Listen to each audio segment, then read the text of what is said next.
In December of 2022, New York City detectives walked into a hospital room to interview a young woman named Nikki Secondino. The young survivor, Nikki, was violently trembling, covered in blood, and sporting deep, jagged slashes across her hands. She told the officers a terrifying story.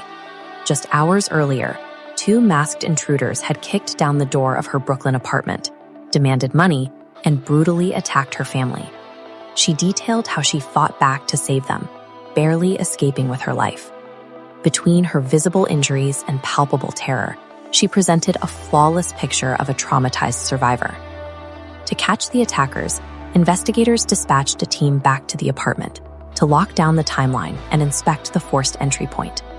When detectives examined the front door, they found the deadbolt and the frame completely intact. There was no splintered wood, no broken hinges, no sign of a breach.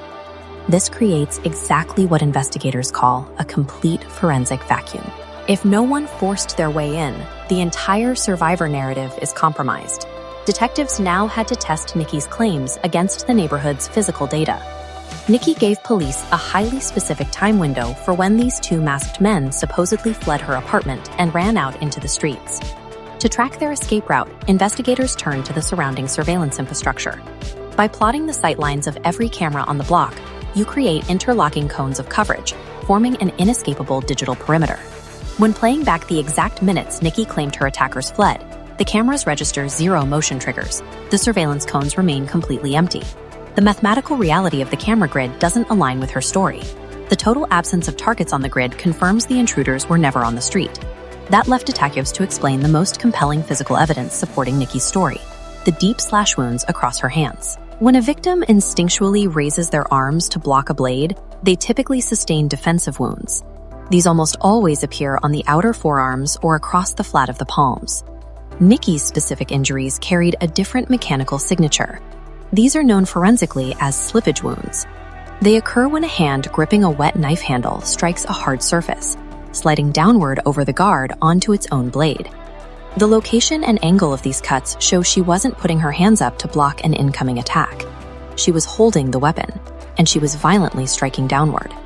If the attackers never entered the apartment and the witness was holding the knife, the violence was generated entirely from within the family unit. Nikki's wounds are a physiological confession, anchoring the source of the violence to the very person claiming to be its victim.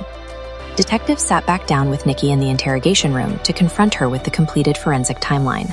They laid out the facts in chronological sequence: the unbroken front door deadbolt, the empty CCTV grid, and the biomechanics of her slippage wounds.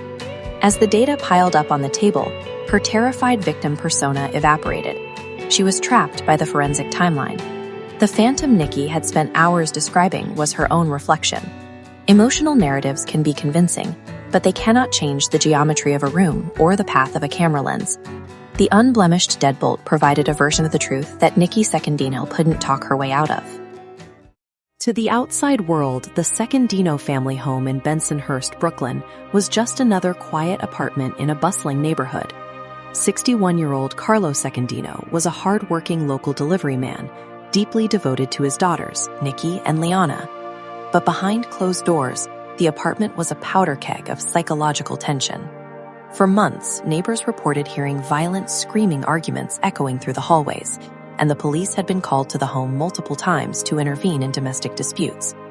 In the pitch-black hours of December 29, 2022, piercing screams tore through the building. Blood began leaking out from under the Secondinos' front door, spilling into the hallway. When emergency responders arrived, they walked into a chaotic, bloody nightmare. Carlo was dead on the floor. His youngest daughter, Liana, was fighting for her life with critical stab wounds.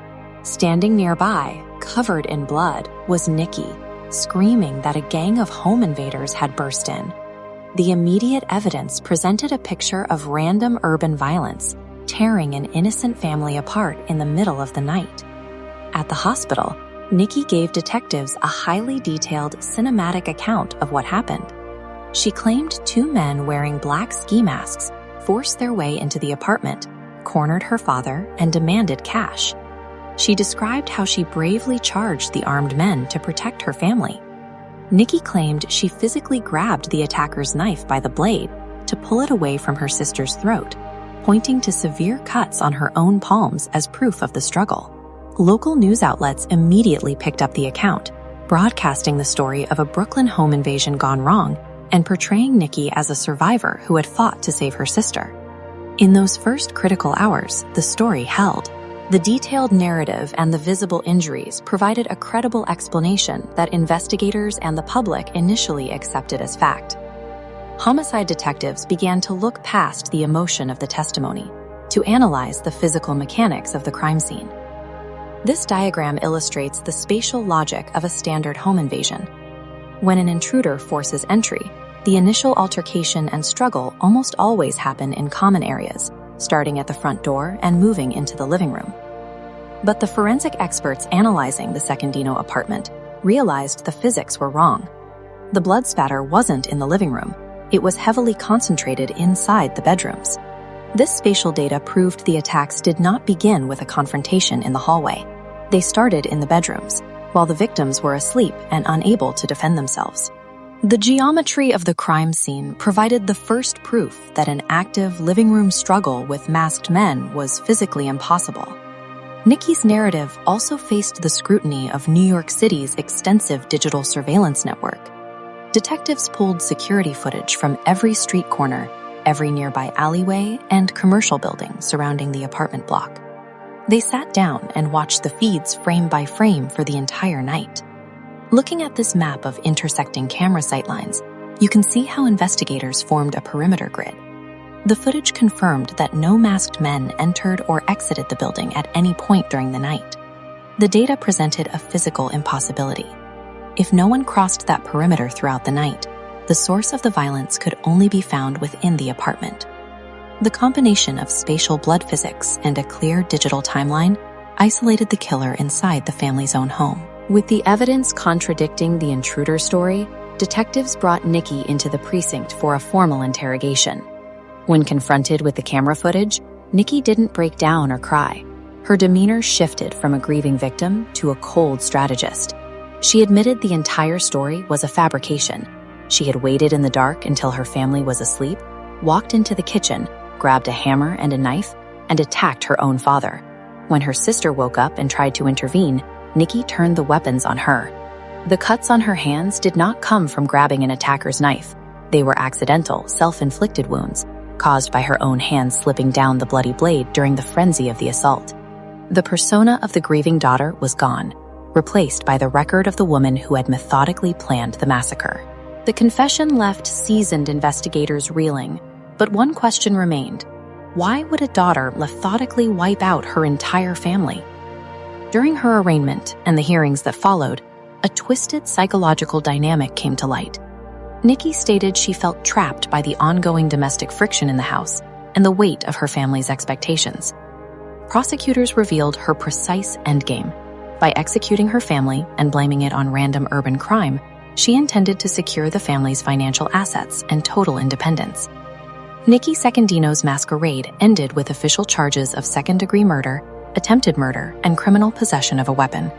She orchestrated a devastating tragedy based on the assumption that a compelling, emotional lie could successfully outsmart the reality of forensic data. Let me know in the comments if you find the FBI's network tracking methods fascinating or terrifying. Hit that like button, subscribe for more true crime tech breakdowns, and I'll see you in the next deep dive.